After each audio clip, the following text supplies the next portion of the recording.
साठी फक्त 400 कोटी ठेवले। मागच्या वर्षी आणि त्याच्या मागच्या वर्षी 1400 कोटी होते आणि फक्त आता 400 कोटी ठेवले। 6 महिन्यापासून दिव्यांगांना मानधन नाही, त्यांच्या खात्यात अजून पैसे जात नाही, पण मंत्र्याचे, अधिकाऱ्याचे, कलेक्टरचे मानधन दर 5 महिन्याच्या आत होतं। दादाची दादागिरी संपली। राजकारणात जरी दादागिरी आम्ही पाहतोय इकून तिकून गेल्यानं निर्माण झाली असेल, तर दादाला पुन्हा आठवण करून देतोय।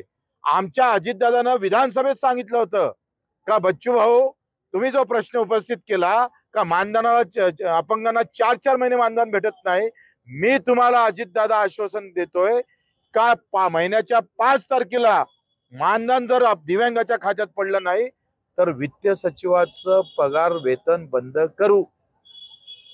ना वित्त सचिवाचं वेतन बंद झालं, ना 5 तारखेच्या आत आम्हाला मानधन भेटलं।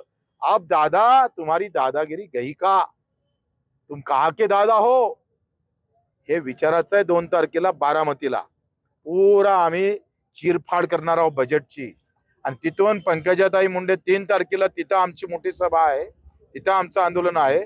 4 तारखेला बाळासाहेब पाटील जे सहकार मंत्री आहेत त्यांच्या घरासमोर आंदोलन आहे आणि 5 तारखेला संजय राठोड कर्जमाफीसाठी हे म्हणतात पैसे नाही, 10 लाख कोटी रुपये फक्त 100 उद्योगपतींचे केंद्र सरकारनं माफ केले। पैसा गेला कुठं? शेतकरी आला म्हणजे पैसा दिसत नाही।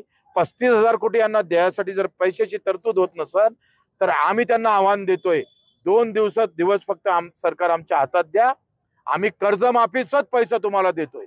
आणि मग अशा सगळ्या व्यवस्थेसाठी 6 तारखेला राज्याभिषेक दिन आहे, त्या दिवशी आम्ही मुख्यमंत्र्याचं घर घेरणार आहोत आणि तिथून 7 तारखेला अन्नत्याग आंदोलनाची सुरुवात मी करणार आहोत मोजरे इथून संत तुकडोजी महाराजांच्या स्मारकापासून।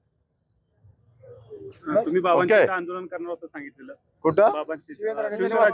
त्यांचे इथं पाहुणे आलेले आहे, काहीतरी त्यांच्या कौटुंबिक कार्यक्रम आहे आणि त्यांनी विनंती केली की आज पाहुणे आहे म्हणून थोडं आंदोलन करायचं दूर करा।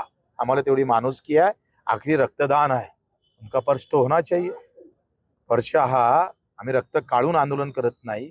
टीव्हीवर रक्त काढलं असतं तर ब्रेकिंग न्यूज झाली असती, पण रक्तदानाची ब्रेकिंग न्यूज होत नाही, हे या देशाचं दुर्दैव आहे। रक्तदान करून होणारं आंदोलन हे या देशातलं जगातलं पहिलं आहे आणि मला वाटतं याला तुम्ही त्याला कसा न्याय देता या तुमच्याकडून अपेक्षा आहे। सदिच्छा भेट घेणार आहे का तुम्ही?